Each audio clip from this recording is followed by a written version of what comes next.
Bonjour, Michael Levert, je suis le directeur commercial de Gilet Group. Gilet Group a été fondé donc en 1977 par Pascal Gilet. Il a créé son entreprise pour pouvoir répondre à un besoin du marché qui n'existait pas, qui est fabriquer en fait de l'outillage spécifique pour le domaine de l'automobile initialement. Donc Gilet fabrique des outillages spécifiques liés à la demande du marché. Quand un client se spécifie dans un produit, l'outillage nécessaire pour réaliser les interventions de maintenance ou de service n'existe pas. La vocation de Gilet est de concevoir, même inventer de l'outillage pour pouvoir répondre en fait, aux exigences du terrain. Gilet a longtemps travaillé avec le secteur automobile jusqu'à réaliser 95% de son chiffre d'affaires.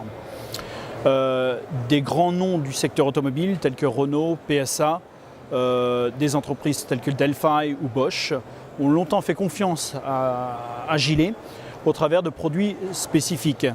Nous avons même réalisé donc une gamme plutôt distribution grand public où nous avons su proposer des outils pour le garagiste simple, une pince à câble qui a été développée dans les années 90 a fait l'icône de Gilet et a été vendue à plus de 2 millions d'exemplaires dans le monde. Nous avons amené lors de cette édition 2016 d'Eurosatory quelques prototypes pour pouvoir mener nos études de marché.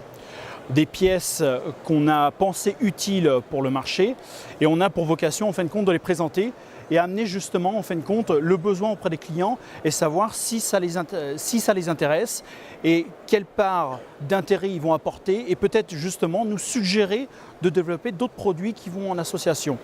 Ce prototype-là a pour vocation de proposer différentes fonctionnalités donc en extrémité de la pince pour pouvoir accomplir des tâches différentes, simples, mécaniques, mais par contre à accessibilité réduite. L'activité de Gilet Group se décompose en deux types de marchés. On a le marché local qui représente environ 51% de notre chiffre d'affaires et donc 49% de notre chiffre d'affaires est exporté.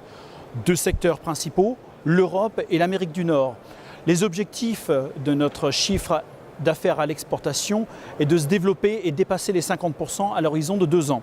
Nous avons des marchés actuellement en pleine croissance. Nous travaillons beaucoup avec la Russie sur un secteur industriel différent et nous continuons à renforcer nos positions aux États-Unis.